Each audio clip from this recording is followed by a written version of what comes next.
I'm about to unleash about Shedeur Sanders. I just watched what happened to Shedeur Sanders in the Cleveland Browns' third and final preseason game.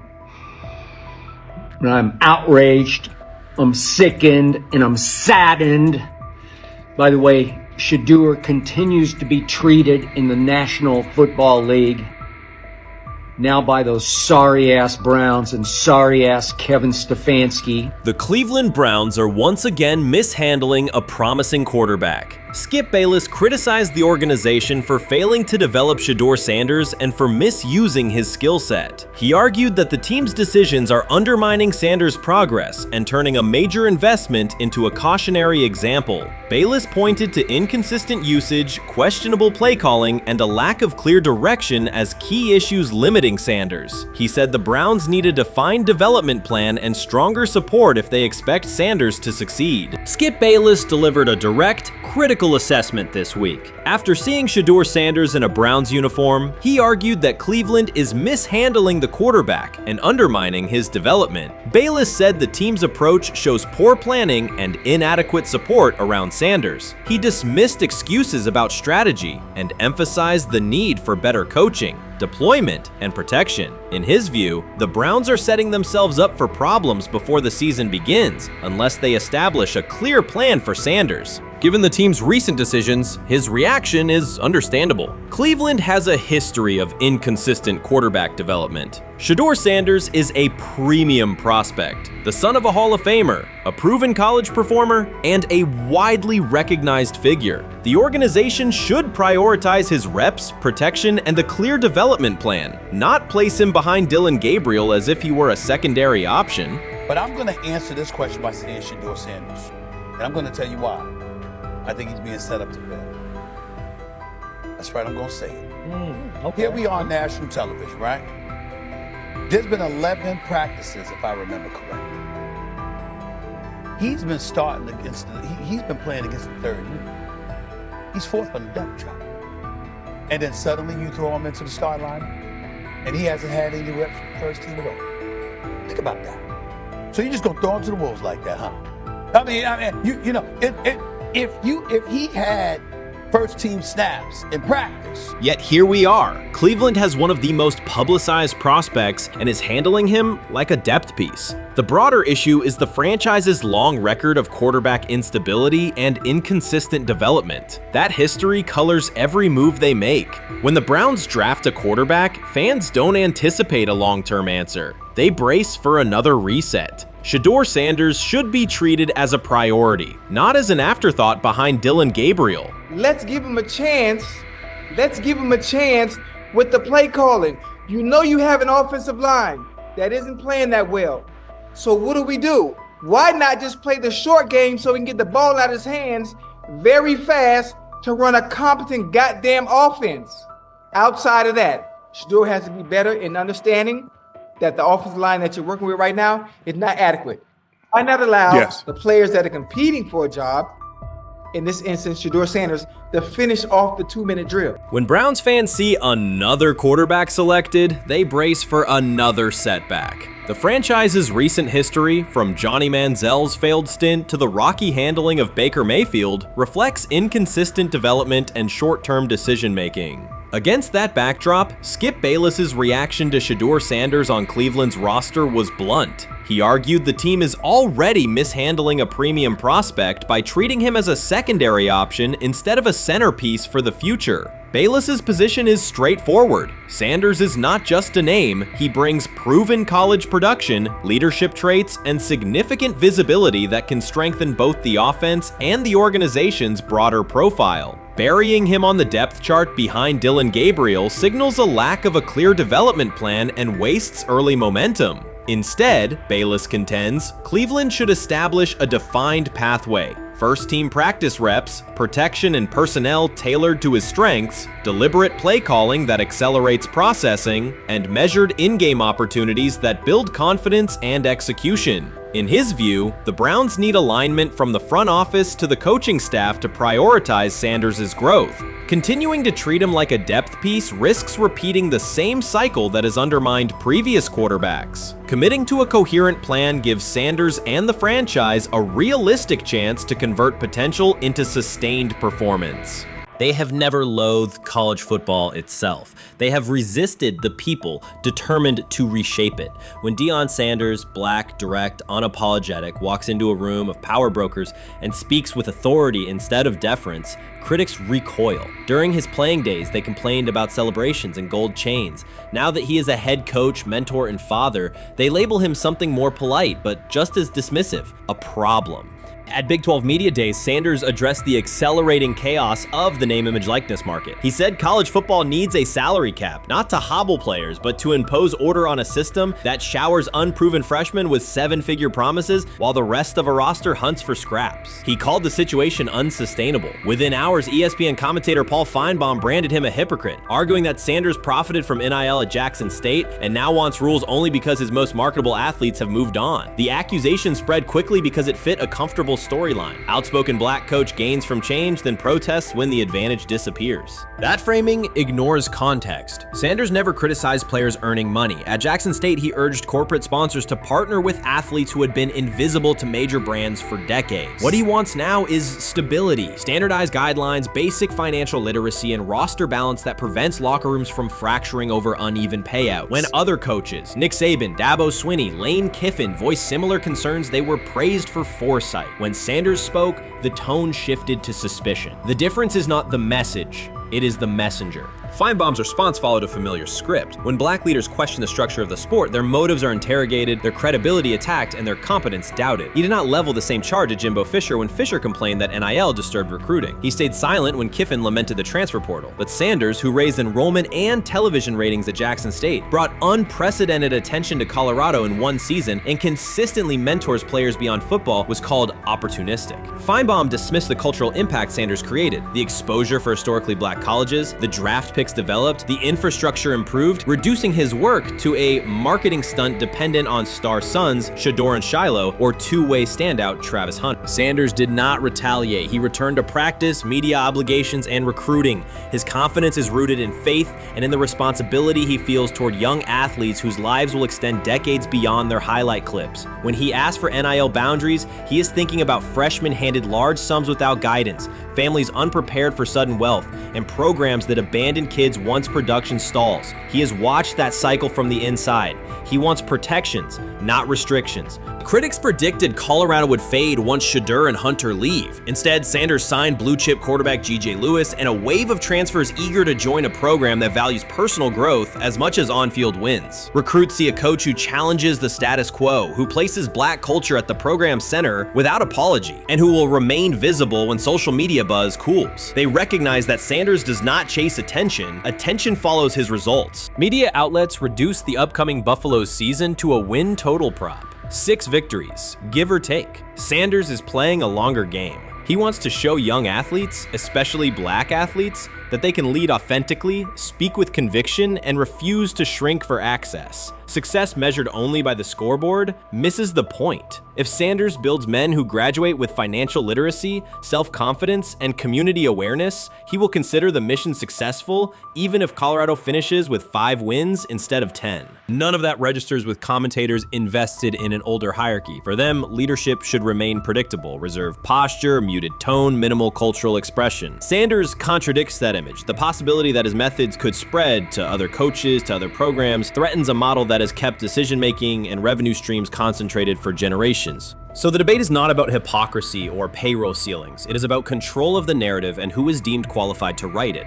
Sanders refuses to surrender that authority. He knows order is necessary. He also knows whose voices have been ignored whenever real reform is discussed. By speaking plainly, he forces television panels, athletic directors, and conference commissioners to confront issues they would rather defer: financial education, equitable resource distribution, and consistent national standards. Whether Colorado exceeds betting lines this fall will not change the trajectory Sanders has already set. He made Boulder relevant, energized recruiting beyond traditional power corridors, and broadened college football's cultural reach. that influence will persist long after social media debates cool. If his call for NIL structure eventually becomes policy, as the NCAA and Congress now contemplate, Feinbaum's soundbite will fade while Sanders' imprint endures. In the end, accusations of hypocrisy say more about the accuser than the coach. Sanders has remained consistent, empower athletes, hold adults accountable, and inject stability before unchecked money corrodes the locker room. The people who stand to lose clout in that environment prefer the chaos they can manipulate. Sanders prefers a system that nurtures the players who make the sport worth watching. His advocacy is rooted in experience, not self-interest, and his critics will have to decide whether to engage with that reality or keep shouting from the sidelines. Shedeur Sanders did not treat day 4 of Brown's training camp as anything other than work. He completed 8 of 11 passes with 3 touchdowns, operating with control and accuracy throughout the red zone periods. The throws were varied, a well-placed ball to rookie Luke Floria that led him across the goal line in stride, a firm throw to Cade McDonald over middle after a quick read, and a tight window completion to Deontay Johnson at the back of the end zone with 2 defenders closing. The sequence showed timing, poise, and placement under pressure. While national attention centered on Joe Flacco's underneath completions and Kenny Pickett's option and rollout periods, Sanders produced scoring plays on schedule. The performance was not the product of broken coverages or end-of-period reps. It came within structured work with defenders in position and the offense executing standard progressions. The accuracy rate, 8 completions on 11 attempts, reflected consistent mechanics and decisions. The operation was steady from huddle to snap to finish. Despite that session, the distribution of first-team snaps did not change. Camp logs indicated that Pickett and Dillon Gabriel continued rotating with the starters, while Sanders remained primarily with the second unit. With the first preseason game approaching, that choice drew more attention from observers who expected productive days to be followed by expanded opportunities. The question surfaced again: what additional evidence is required to evaluate Sanders with the top group? The 3 touchdowns illustrated different aspects of his profile. On the throw to Floria, Sanders used a measured trajectory to lead the receiver away from contact and into the end zone. On the ball to Johnson, he identified leverage, held the safety with his shoulders, and delivered to a precise spot at the back line. On the throw to McDonald, he eliminated the first read, reset, and drove the ball into the window before the hook defender could squeeze it. Each score reflected a particular tool: anticipation, manipulation, and velocity within standard timing. Comparisons to the other quarterbacks were straightforward. Pickett produced 2 touchdowns but placed 1 late ball that exposed a receiver to contact near the goal line. Gabriel accounted for 1 score, with additional gains coming on checkdowns and designed movement. Flacco advanced the ball in short increments without finishing drives during the same period. Sanders converted opportunities into points repeatedly and without turnovers. The rotation, however, remained unchanged. Head coach Kevin Stefanski and the staff continued to allocate first-team work to the same group, describing the process as an open evaluation. In practice, that has meant extended starter reps for Pickett and Gabriel, veteran scripts for Flacco, and second unit periods for Sanders. The disconnect between output and opportunity was notable, particularly given the stated goal of reaching an early decision at quarterback. When asked about the timeline recently, Stefanski said the preference was to decide sooner rather than later, an acknowledgement that the window for assessment is limited as preseason approaches. Speculation about motives is common in such situations. The discussion has included references to front office perspectives and ownership influence. Owner Jimmy Haslam is widely viewed as supportive of drafting Sanders. General manager Andrew Berry is known for prioritizing fit, traits, and process within the roster building model. Stefanski reports to Berry, and the practice plan reflects coaching evaluation within organizational parameters. None of that guarantees any outcome. It does explain why rotations can remain conservative even after strong individual periods. Regardless of internal views, the most useful next step for the evaluation would be a defined set of first-team snaps for Sanders to put comparable tape next to his peers. There was also outside attention on several practice segments from earlier in camp that showed Sanders throwing during lulls to non-receiver personnel, ball attendants, staffers, and assistants, while other quarterbacks were in script with full units. Those clips circulated widely and were interpreted by some as dismissive. Sanders addressed questions about about it by narrowing the focus to preparation, explaining that his responsibility is to be ready for the work assigned and that he has adjusted at every level of competition, from HBCU ball to the Power 5 and now the NFL. The response matched his general approach: acknowledge the situation, maintain routine, and continue to execute when the next period begins. The broader draft day and narrative context remains part of the conversation. Sanders' college resume included efficient production and high completion rates across 2 programs, culminating in national recognition such as the Johnny Unitas Golden Arm Award. His selection in the 5th round was driven by varying evaluations of projection, scheme fit, and development timelines. The result is the current environment. He must present his case within limited windows, then wait for access to the next rung of competition. That does not make the process unfair, it makes it exacting. The best answer, for him and for the staff, is additional, comparable reps and clear tape. Fan reaction after day 4 was direct. Social accounts and comment threads filled with assessments that centered on performance rather than reputation. Sanders produced 3 touchdowns, avoided negative plays, and showed command in the red zone. Supporters pointed to that tape and asked for opportunities with the starters to verify whether the same rhythm carries over with the top receivers and linemen. The message was not about headlines, it was about the logic of evaluation in a compressed calendar. From an operational standpoint, Sanders' day reflected consistent fundamentals. His base was disciplined, his eyes matched his feet, and his timing aligned with route depths. On the Johnson score, he used a subtle shoulder turn to hold the safety before resetting and throwing to the back line. On the McDonald throw, the ball was out on the second hitch, arriving before the defenders could converge. On the Floria play, the arc and placement minimized the hit risk and maximized the run-through. Those are portable traits. They translate across units if the timing with receivers is established through reps. The staff's balancing act is real. They must prepare the presumed week 1 starter with sufficient continuity while also giving developmental players enough exposure to judge ceiling and floor. That tension is present in every camp. The cleanest path through it is to carve out defined first-team sequences for each competitor and evaluate the tape against comparable defenses and situations: high red zone, low red zone, 3rd and medium, and 2-minute. Sanders' performance on day 4 strengthened the case for such an allocation. Context matters off the field as well. Earlier in the offseason, 2 speeding citations, 91 miles per hour in Brunswick and 101 miles per hour in Strongsville, prompted public comment from Barry, who emphasized standards and safety. Sanders accepted responsibility, stated that he learned from the incidents and moved on. In camp, he has kept the focus on football tasks, install retention, cadence management, protection IDs, and post-practice review. He has also continued to build rapport across position groups, including veteran receivers and defensive backs, so that timing and expectations are clear when reps arrive.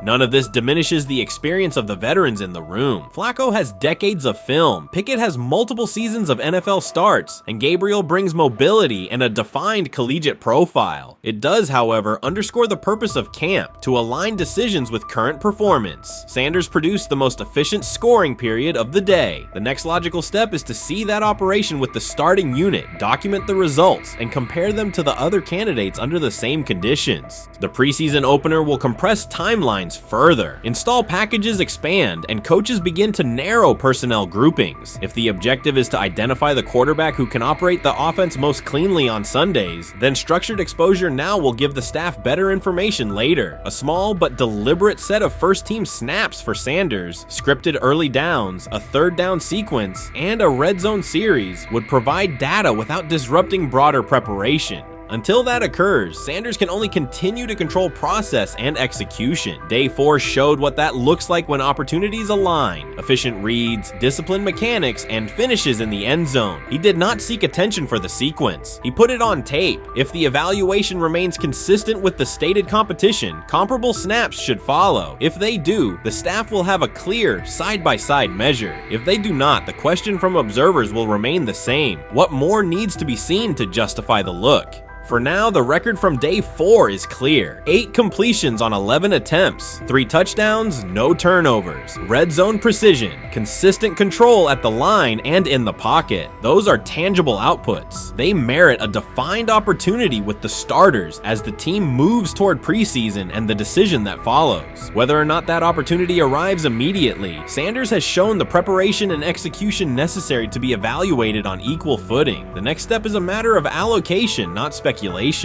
So before your final year at Miami, there's a lot of conversations revolved around Shedeur Sanders.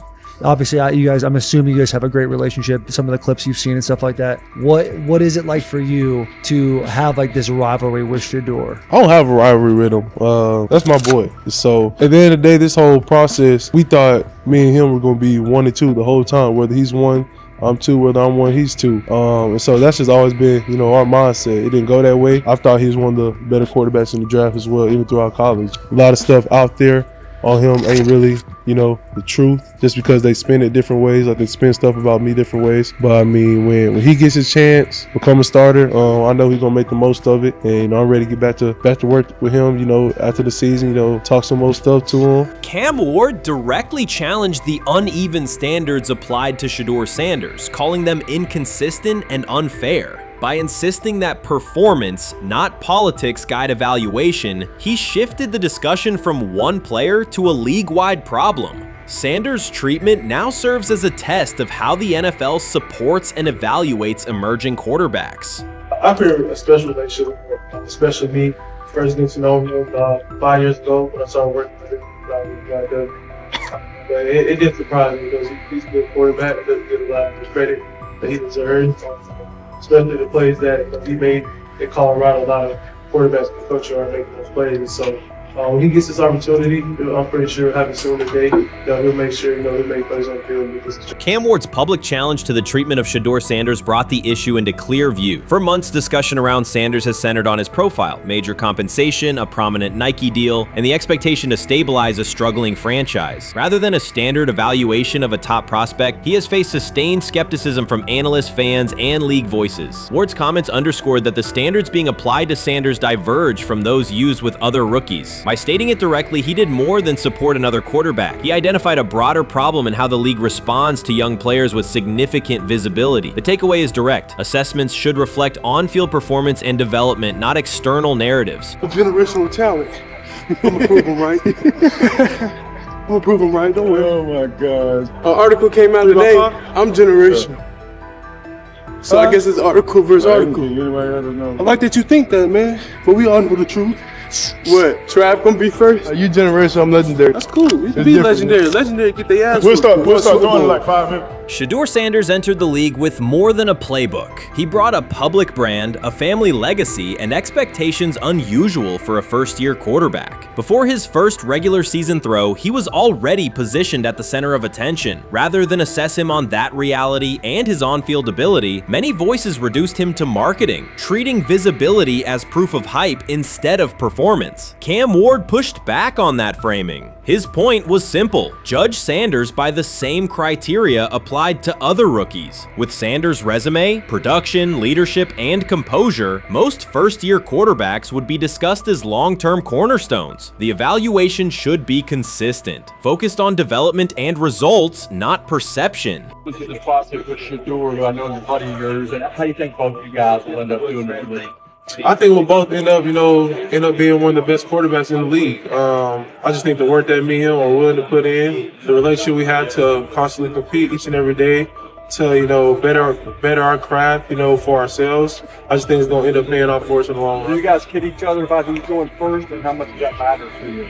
Yeah, we play around, we joke around with it. It really don't mean nothing. The draft pick will never mean anything. At the end of the day, you got to show whether you can prove each and every Sunday. You can't just do it 1 year. Disrespect shows up in two patterns. First, Shedeur Sanders is repeatedly framed through his father, Deion Sanders, as if lineage erases his own work. Discussion drifts to pedigree instead of what the film shows. Second, his visibility is treated with suspicion. His audience reach, partnerships, and ability to lift ratings are labeled hype rather than recognized as value. Instead of acknowledging that he drives demand and expands the stage for his team, critics call it an unfair edge. The result is a skewed evaluation. Star power is held against him while on-field production gets pushed aside. The standard should be consistent. Assess the tape and the development, not the last name or the attention it brings. Well, Ward were microfacts. Cam Ward's remarks went beyond defending Shedeur Sanders. They confronted how the league manages star power. The reality is simple. The NFL markets visibility, but resists it when a player doesn't follow the expected script. Rookies are supposed to be quiet, deferential, and grateful for limited leverage. Sanders arrived with leverage, brand reach, major endorsements, and confidence. And that presence was recast as entitlement. Instead of treating those factors as earned advantages, much of the commentary used them to diminish him. Ward called out that contradiction. The same influence the league sells to audiences is criticized when a young player exercises it. His point is a standards problem, not a personality dispute. Evaluate Sanders on his preparation, leadership, and results. Don't penalize him for having a platform or for using the leverage that the modern NFL itself helps create.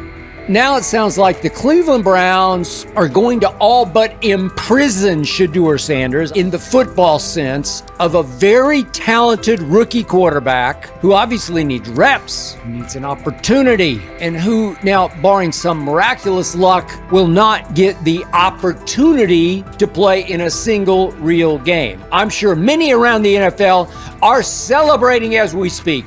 They are chuckling about this. Many in the NFL wanted to teach Shedeur and his daddy. Cleveland became the center of the conversation. With Shedeur Sanders attached to a major Nike partnership, the expectation was straightforward. He should be given real game reps. The Browns instead leaned on Joe Flacco as the default choice, treating stability as the safer path while sidelining a quarterback with clear cultural and commercial pull. Each week Sanders didn't see the field, scrutiny grew. Commentary questioned the value of his contract environment and relevance, and fan debate shifted from development to doubt. That wasn't measured evaluation. It was a delay framed as prudence that eroded confidence in the process.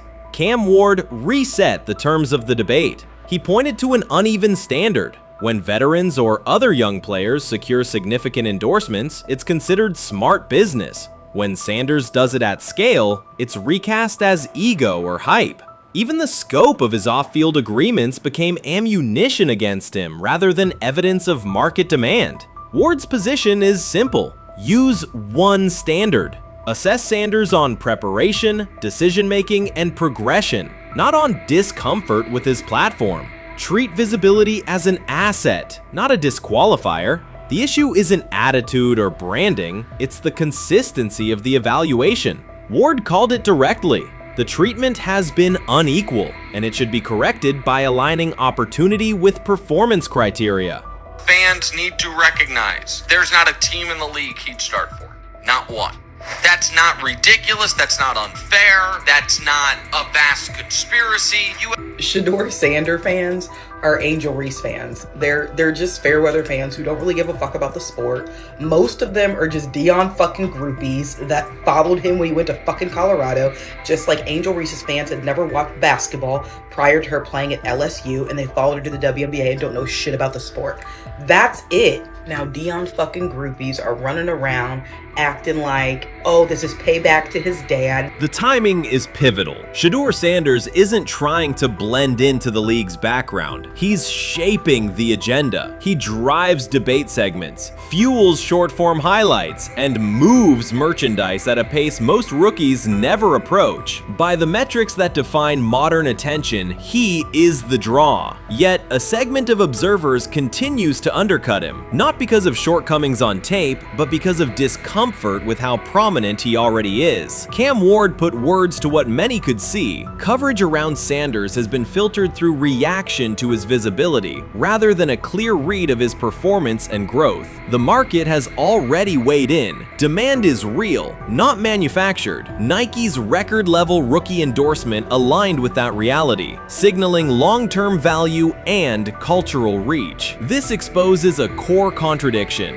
The NFL depends on star power to sell tickets, fill stadiums, and boost ratings, but it resists stars who set terms on their own. Visibility is celebrated until a player exercises it. The fix is straightforward. Apply one standard. Evaluate Sanders on preparation, decision-making, and results, and treat his platform as the asset it is. If the league benefits from his presence, its evaluation practices should reflect that same same reality, consistently and without penalty for scale. Shedeur Sanders does not depend on league promotion. He established his platform before the NFL and continues to expand it on his own terms. That autonomy challenges the status quo. Cam Ward's support was more than a defense of a teammate. It was a warning that if the league holds to outdated expectations, it risks falling behind the very players who drive audience attention and revenue. Claims that Sanders lacks real popularity ignore measurable facts. A large, active following, consistent merchandise demand, and sustained coverage across major outlets. Doubts about his standing as a quarterback overlook his college production and growth indicators. The pattern is familiar. Efforts to minimize him increase his reach. Each skeptical headline widens the spotlight, and each dismissive take creates more engagement. You cannot reduce a player built for visibility by arguing he should be less visible. The practical outcome is the opposite. Scrutiny becomes signal. Sanders is not merely enduring criticism, he is turning it into momentum, converting attention into leverage on and off the field. Urban Meyer's roster history underscores the absurdity.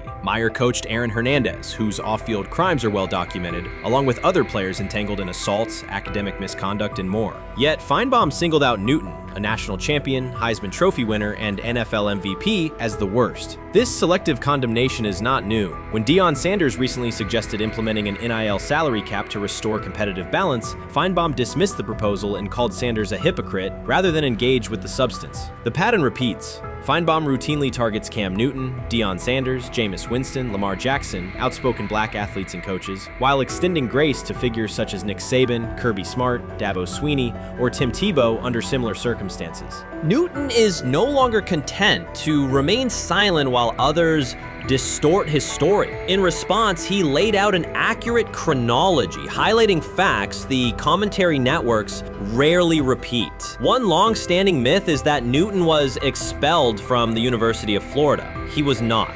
Tim Tebow held the starting job unchallenged, and Meyer had no intention of displacing his star. Like thousands of athletes each year, Newton transferred to find a place where he could play. The move was strategic, not disciplinary. He is with 3-2-2-5-3-17 to transfer to and Moorbeck. Meyer was. Critics habitually resurrect the 2008 laptop incident to tarnish Newton's entire career. Newton has acknowledged the mistake, but its relevance is overstated. The incident did not prompt his transfer, nor did it derail his trajectory. After leaving Florida, Newton enrolled at Blinn College, a Texas JUCO powerhouse, and led the Buccaneers to a national championship while posting dominant statistics. That performance earned him the opportunity to transfer to Auburn. At Auburn, Newton produced one of the most extraordinary single seasons in collegiate history. More than 4,000 yards of total offense, 50 combined touchdowns, an SEC title, a national championship, and the Heisman Trophy. Achievement compressed into a single year under intense scrutiny. Even that landmark season is recast by Feinbaum as a cautionary tale. He claims Newton ignored head coach Gene Chizik by diving for a goal line touchdown when told to kneel, jeopardizing the game. In reality, Newton explained that the decision was a collective adjustment made in the huddle after reading the defense.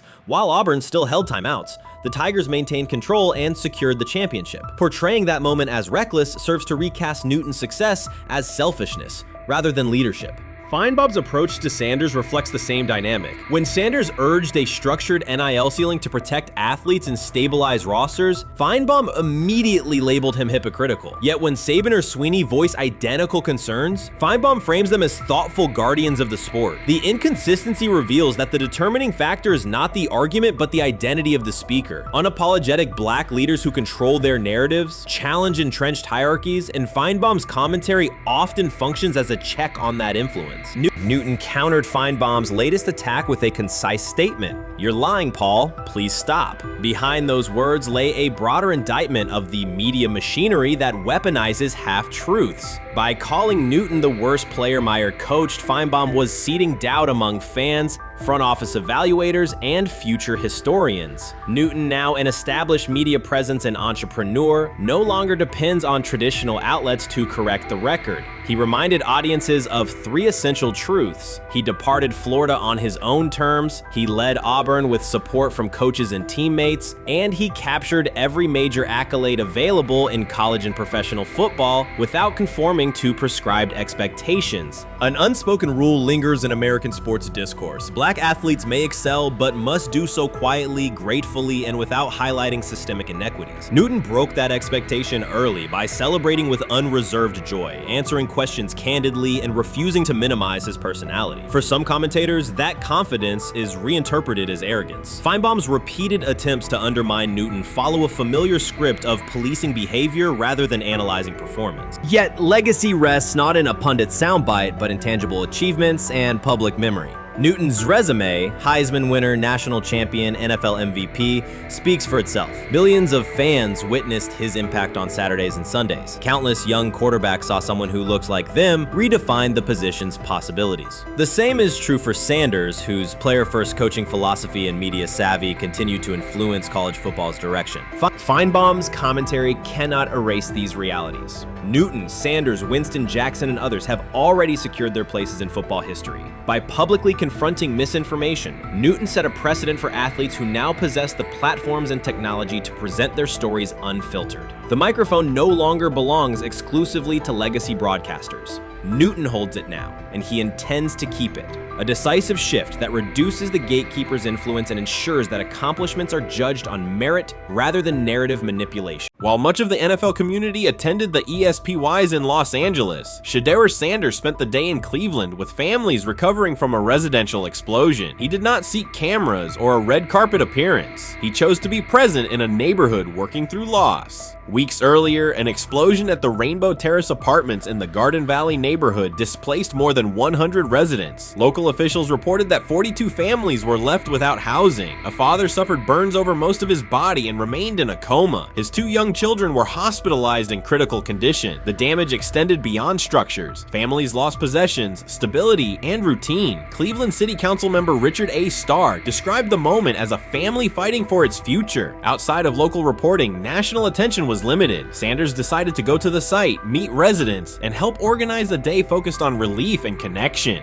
The decision drew questions almost immediately. Some asked why he was not at the ESPYs, others questioned his motives. Sanders did not respond with counter-arguments. He explained simply that he felt an obligation to be present and that he would act on that conviction. This was not a team-scheduled appearance. He promoted the gathering himself, arrived without ceremony, and spent the day with residents. His approach emphasized listening, participation, and time. The event, which he called the Garden Valley Fun Fest, brought a large turnout over several hours. The purpose was straightforward: create space for families to reconnect and for children to play, even as recovery work continued. Sanders threw passes with kids on the blacktop, joined in games, and spoke with parents and grandparents about what they were facing next. He moved through the apartment complex and common areas with minimal staff support. Browns defensive lineman Michael Hall Jr. attended and interacted with residents as well. There were no speeches or staged moments. The focus remained on residents and their needs. Questions about visibility persisted as photos and short clips circulated online. Some criticism framed the visit as a substitute for a higher profile appearance in Los Angeles. Sanders kept to the same message. The priority was to support a neighborhood coping with displacement and uncertainty. He did not present the choice as a protest of any event. He presented it as the correct use of his day.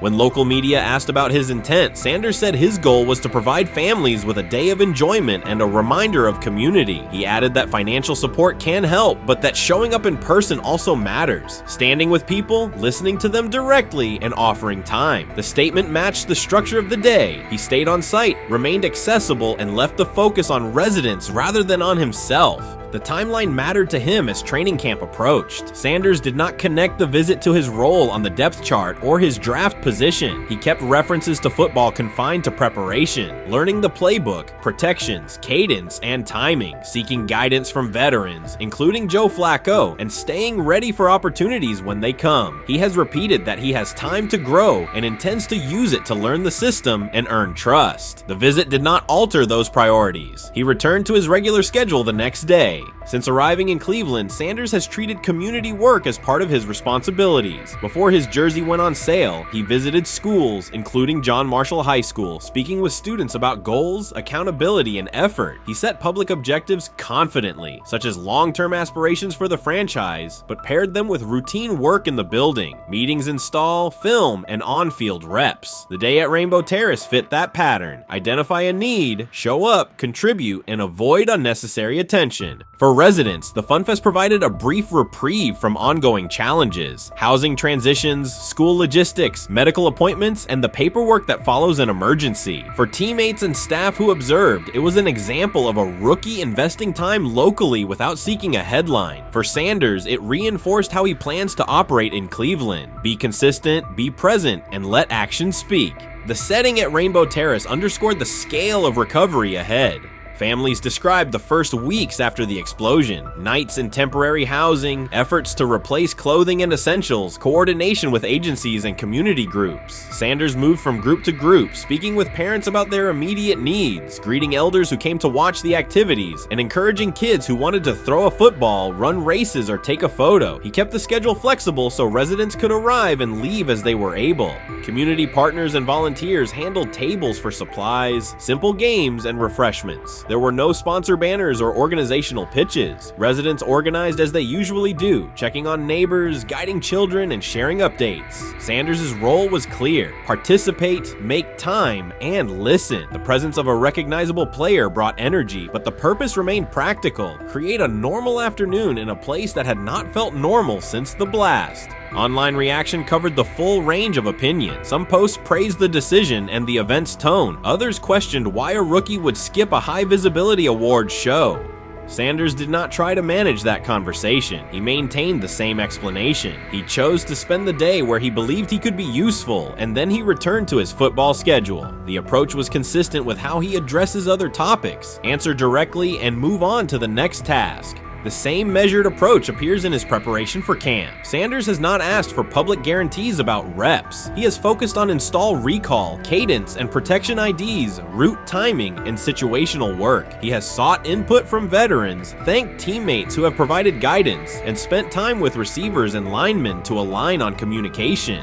Coaches have emphasized that the quarterback competition is a process, and Sanders has accepted that framework. His emphasis remains on readiness. None of this overshadows the experience and resumes of other players on the roster. It does provide a clearer picture of how Sanders operates as a professional. He separates off-field actions from promotional efforts. He keeps football preparation focused on what he can control. He communicates with teammates across position groups so that timing and expectations are shared. He does not try to steer attention in his favor. He tries to make steady progress. The day in Garden Valley was one example. He arrived without a speech, stayed for hours, and left without an announcement. He did not ask for recognition. He offered time. Residents responded in kind. Kids lined up for catches and races. Parents and grandparents asked about camp and wished him well, and neighbors coordinated rides and schedules around the event. The atmosphere felt like a neighborhood gathering, not a media production. Local leaders who were present or who spoke later emphasized that recovery will take months. Families will continue to navigate housing, healthcare, and daily logistics. Events like the FunFest do not resolve those issues, but they help sustain community connections and morale. Sanders' contribution was to create a space for that to happen and to treat the day with the same seriousness he applies to practice: plan, execute, and keep the focus where it belongs. As the preseason approaches, Sanders will continue to compete for opportunities on the field. He has said he will be prepared when called upon, and that he understands the importance of mastering details before focusing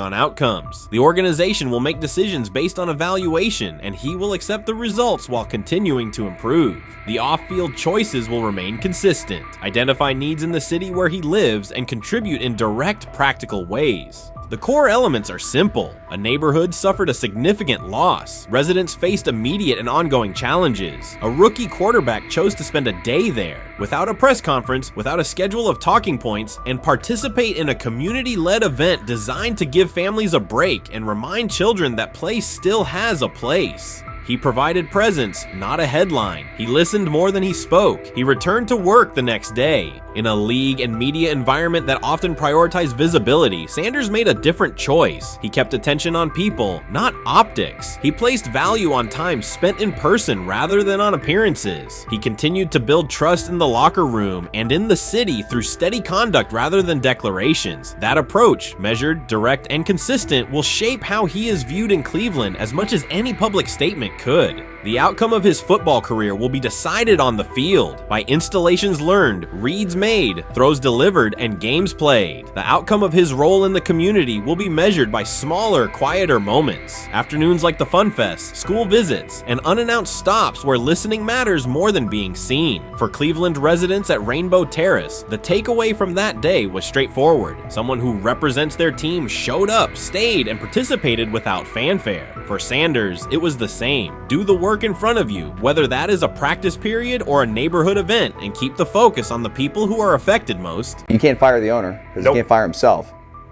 Yeah, someone's head's going to roll, unfortunately, in this situation, and it's probably Stefanski and Barry. I saw on The Athletic. I don't think that's fair, by the way. Stefanski, that part. I agree. I was saying the other day on my podcast that Barry should be fired, and I said I wouldn't fire Stefanski, but a couple of people made the point of saying, well, if you fire the GM, you got to give him a chance to hire his own coach, which is fair. That's true. So I would fire Barry. I would hire a new GM.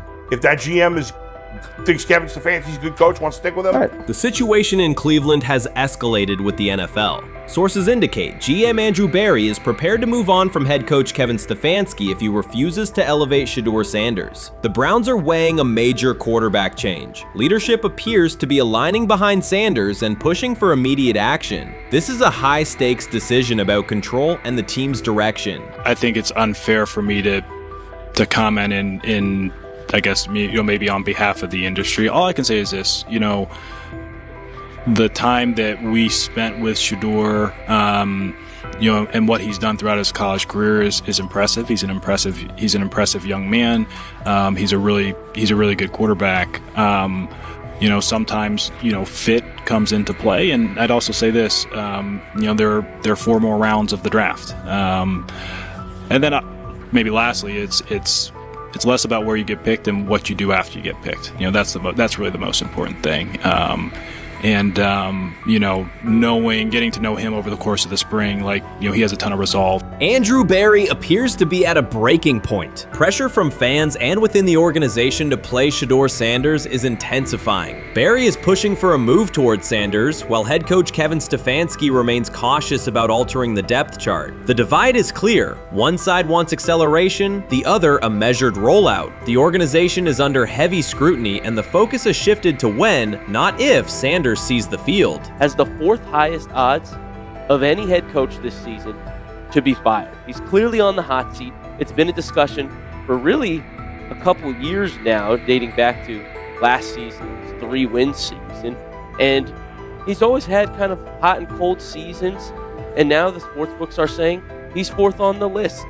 Number 1 is Mike McDaniel of the Miami Dolphins, Brian Dable of the Giants at 2, Shane Steichen at 3, and there is Kevin Stefanski plus 650 to be fired. This has moved beyond tension to outright stubbornness. Rather than elevating Shedeur Sanders, the staff has chosen Dylan Gabriel. The current depth chart looks less like a forward plan and more like resistance to change. Fans have been clear about who they expect to see, yet the organization keeps delaying. Every week without a real evaluation of Sanders slows development and blurs accountability. Cleveland is choosing a conservative approach when a decisive decision is needed, sending a message of uncertainty to both the locker room and the city. Now being the 3rd string quarterback for the Cleveland Browns, was that so much was made out of unbelievable.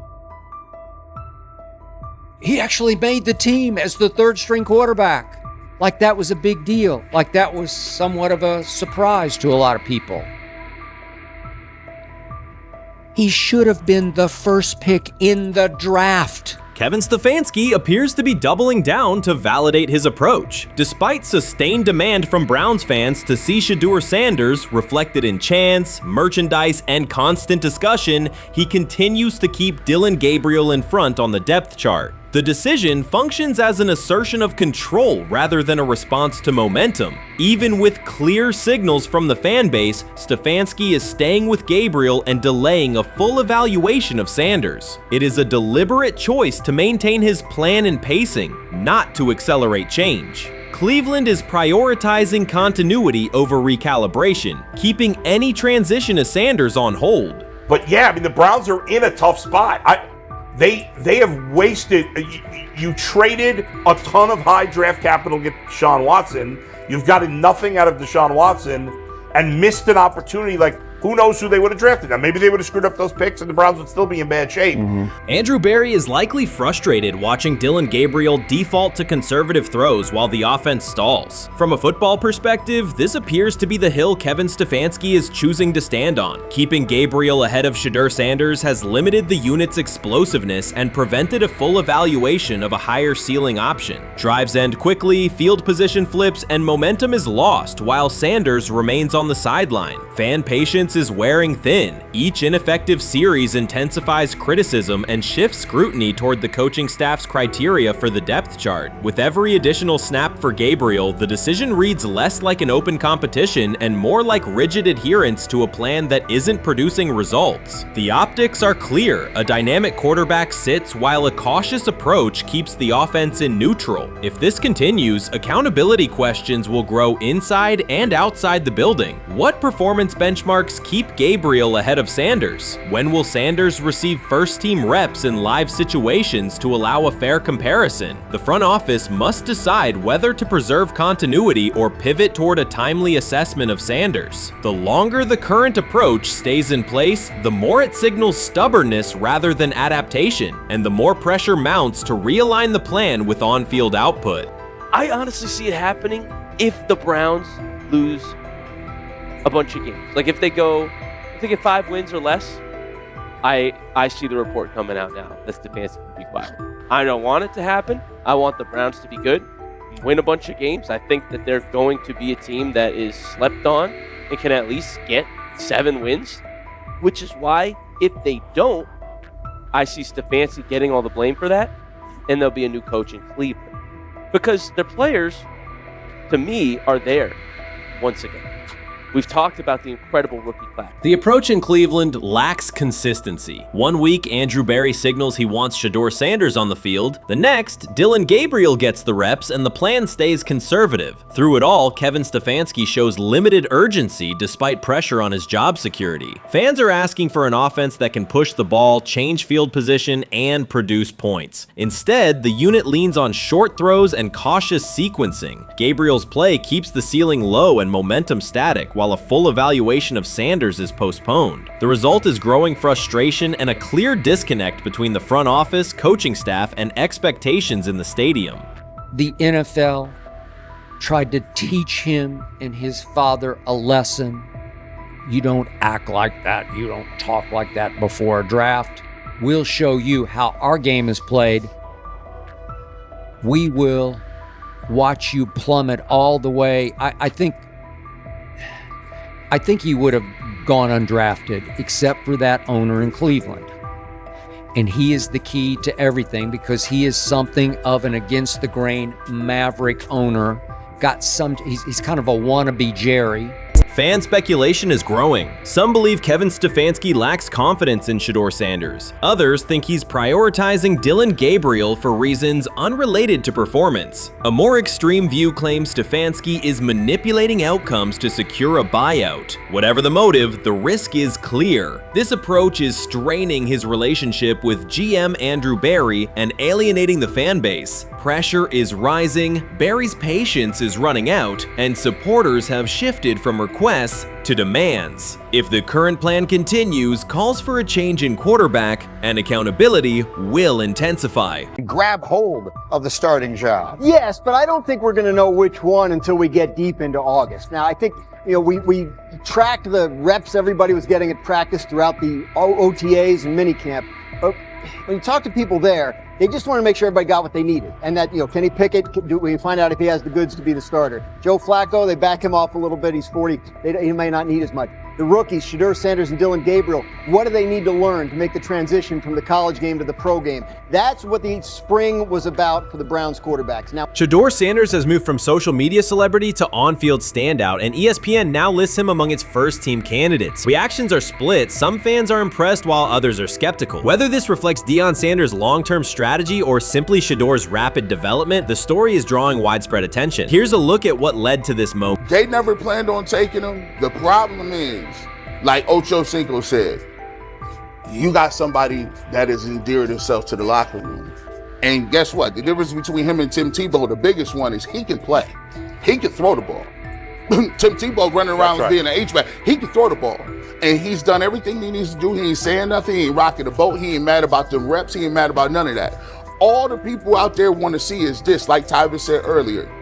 We want to see what he can do with Jerry Jeudy. Online reactions are sharply divided. Some fans strongly support Sanders, while others argue he is overrated. Traditional analysts cite statistics and claim his recognition comes mainly from his father's name. Sanders supporters are actively celebrating his rise and already predicting a future NFL career. Sports media outlets have made his candidacy a central topic of debate. The discussion now extends beyond statistics and victories to include his marketability, public image, and on-field presence. Sorry, is Shedeur Sanders going to get a chance to win this job? Do you believe he gets a legit shot to win this job? Listen, I think, first of all, the action's going to really start in training camp. Like, forget all the OTA stuff. You don't win a job in OTA. The real action starts in training camp. And just like Shedeur said, during the mini camp, when it's time to take your reps, you got to make the most of it. Because I think early on, there's going to be a lot. Remember, Joe Flacco didn't hardly practice in OTAs and mini camps because they were giving the young guys. Right. So when he gets his opportunity, he's going to have to make the most of it. Analysts are closely reviewing game footage to evaluate Sanders' decisions and mechanics, while others examine his social media activity to see how he balances content creation with quarterback duty. Shedeur Sanders' placement on ESPN's early first-team list has taken over the college football conversation. Supporters circulate his highlights and argue that his on-field production and leadership justify the honor. Skeptics claim the recognition relies too heavily on his family name and question whether his resume is strong enough for first-team status. Analysts are rewatching game footage to assess his reads, accuracy, and pocket presence, while others examine how he balances a high-profile social media presence with quarterback responsibilities. The debate has pushed other storylines, such as conference realignment and NIL issues, into the background, leaving fans and commentators focused on Sanders' performance, marketability, and overall impact on the sport. I'll keep saying it. I believe Shedeur Sanders should play more games than any other quarterback on this roster this year, because he's the only guy that I look at and say they might have something here. Because I'm telling you right now, they left night one of the draft saying we are taking our quarterback next year. So it's on Shedeur or Dylan or Kenny, probably not Joe, to change their mind. To change their mind. But you got to find out. You gotta find out. Opinions differ on whether Sanders is benefiting from his family name or simply showing real progress, but the attention is undeniable. Social media is flooded with edited images elevating him to legendary status. Critics argue the first-team nod is driven by hype and marketability, while supporters point to his flashes of strong arm talent, field vision, and decision-making. Regardless of motive, the announcement has dominated the football news cycle and intensified debate over how much of his rise is performance-based versus media-driven. Highlight reels rarely show Sanders' turnovers, late-game mistakes, or inconsistent stretches. Being named to a first-team watch list suggests sustained dominance, something Sanders has displayed only in flashes. His selection appears driven as much by brand recognition and media appeal as by performance. ESPN's decision has intensified debate. Data-driven critics post statistics that question his resume, while passionate supporters predict awards and future NFL success. Commentators recall a time when first-team consideration required years of proven excellence. Yet many fans already see the announcement as confirmation that Sanders is on track for major college football honors. Shedeur Sanders has earned first-team reps when training camp commences later in July. I'm not saying like he's the first guy up when you do 11 on 11s day 1, 2, 3, 4, 5 at training camp. I'm not necessarily saying that, but he's the one quarterback that we didn't get a chance to see take reps with the ones. But I think Shedeur has a chance to like make this conversation interesting if he gets those reps with the ones and he has the same success that he did with the 2s, the 3s, and the 4s. I have confidence he can show you something, but I got to see it.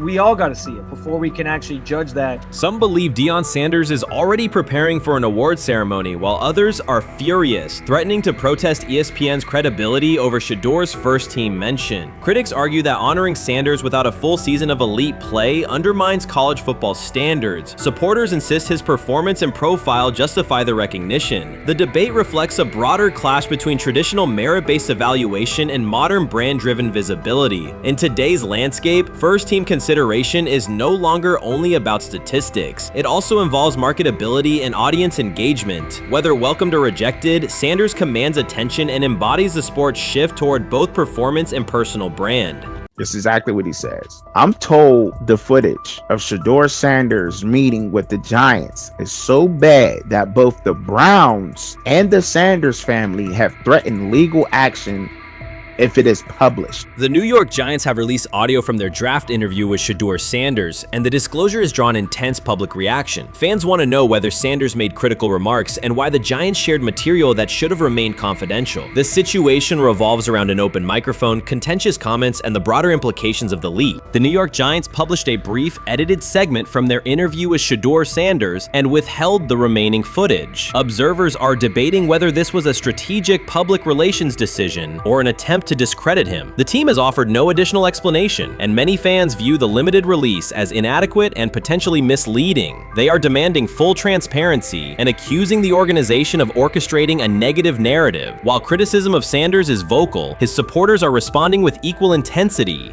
There was another team that he sat down with. What do you mean it didn't go well after that? So, he was pissed that they did that to him. They did that to him. He counter-confronted the them. same thing they do to every other quarterback prospect. They did that to him. They slide in a mistake to see if you catch it. Right.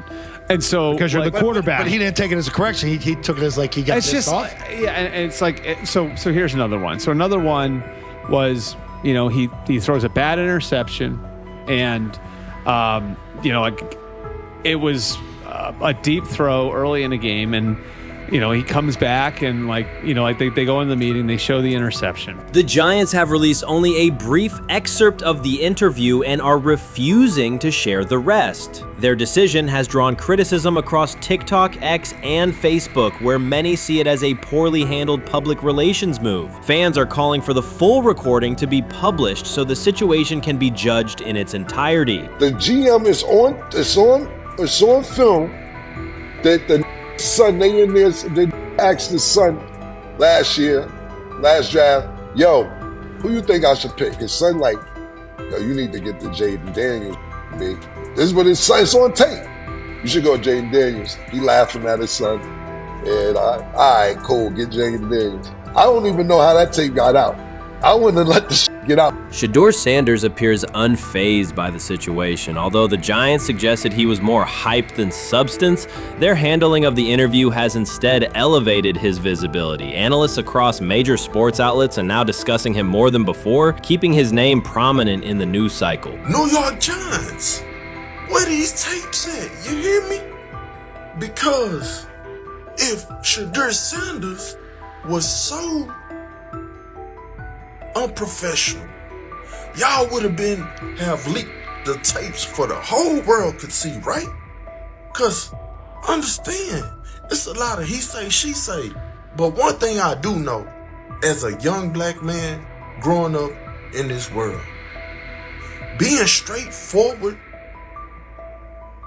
and not sugarcoat anything. The Giants' PR team appears to reject Sanders' family connection outright, a decision many view as unprofessional and lacking nuance. Internal discussions seem to have dismissed quarterbacks with prominent relatives as poor fits for the organization, revealing limited awareness of public perception. The response was swift. A single edited clip ignited widespread debate on social media, with fans asking why essential segments were held back and what the team might be hiding. Critics argue that if the full interview contains nothing damaging, the club should release it in its entirety. Online discussion intensified immediately and continues to gain momentum. What they do during the film and the combine and the meetings is teams will install mistakes intentionally planted in the install, and they want you to catch them. Shedeur didn't, and when a coach called him out, once again, it didn't sit well. It's like, bro, there's not many teams needing quarterbacks, especially since Pittsburgh appears to have a deal with Aaron Rodgers and Tennessee's getting Kale Moore. The Giants' decision to withhold the full interview has produced an unintended result. Instead of diminishing interest in Shedeur Sanders, it has intensified it. Media outlets and analysts are now examining every on-field rep, press comment, and public appearance as evidence of how he conducts himself under scrutiny. Each throw, adjustment, and answer is tracked and evaluated against league standards, reinforcing the view that he remains composed and professional. Many fans contend that the organization has misrepresented Sanders and suggest the issue may stem from the Giants' view of his father, Deion Sanders. They see the partial release as an attempt to raise doubts about his character by association. That perception has only made his profile more compelling. The discussion has shifted from whether he deserves a high draft position to how effectively he withstands sustained pressure. Sanders is now regarded not just as a talented prospect, but as a symbol of resilience, central to debates about transparency and organizational strategy. Even if the Giants eventually provide more context, the visibility they have created for him is unlikely to fade. The most fun yet the most difficult thing I cover and we cover all year long is not games. It's the NFL draft. Because I've said this many times, you get lied to for a month to 2 months up to it. And so often during the draft, and every few drafts, there's a guy that really falls, precipitously falls. This year it was Shedeur Sanders, it's been Aaron Rodgers, it's been Dan Marino. Every few years somebody falls a lot. And so, but those stories don't come out until like the fall. Criticism of Shedeur Sanders from within the Giants organization has become increasingly public. Team communications appear focused on casting him as an overhyped prospect, whose character should be questioned. A narrative that seems aimed at shaping opinion rather than assessing performance. Yet each selective release or negative remark has instead amplified attention on Sanders and elevated his reputation. Efforts to confine him to a narrow, unfavorable image continue to produce the opposite effect, reinforcing his position as an underdog who endures external pressure. The debate has shifted from football analysis to broader concerns about narrative control and transparency. Fans, reporters, and online communities are still urging the Giants to publish the full interview, arguing that only complete context can resolve speculation. The organization's refusal to comply has intensified scrutiny and led many observers to conclude that the team underestimated public reaction and now faces questions it could have avoided with full disclosure. The tapes, the New York Giants have the tape. They definitely have the tape. It's confirmation that they had the tape. Shedeur didn't do nothing. It's what they saying he did. I'm gonna tell you what these mixed reaction right here. So we already know about the New York Giants, but the Pittsburgh Steelers head coach Mike Tomlin reported admired Sanders' talent, but hesitated to draft him due to previous challenges with quarterbacks like Russell Wilson and Justin Fields, leading to more cautious approach. Las Vegas Raiders. Sanders met with Raiders at the NFL scouting combine and expressed enthusiasm about potentially joining the team. His familiarity with the West Coast offense and quick release was noted positive, though concerns about his ceiling. Hours after the Giants posted that short audio clip, the timeline never slowed. Comment threads filled with frame-by-frame breakdowns, lip-read attempts, and side-by-side comparisons of what was said versus what was left out. Reporters called league contacts. No one could explain why a franchise would stir this level of curiosity only to seal the vault. Each refusal sharpened focus on Shedeur Sanders, turning routine throws into national talking points. Analysts kept circling back to the same note. His cadence at the line looks unchanged, steady against the noise. Hashtags demanding the full interview, trend drop, and trend again. Podcast hosts bump scheduled segments to lead with the leak. Rival teams get asked how they would handle a similar situation, then quietly check their own archives. Inside Giants headquarters, the plan to shape the story looks less like strategy and more like a slow burn spotlight they can't switch off. And now every preseason snap, every media availability, every stray sideline camera angle gets fed into a loop that asks, what are they still hiding? The file remains locked. Curiosity keeps compounding. Until someone presses upload or steps to a podium and explains the redactions, the subject drifts away from depth charts and play design, fixing instead on secrecy, control, and the risk of underestimating how fast attention turns pressure into permanence. Momentum isn't fading, it keeps recalibrating, louder, impossible to mute.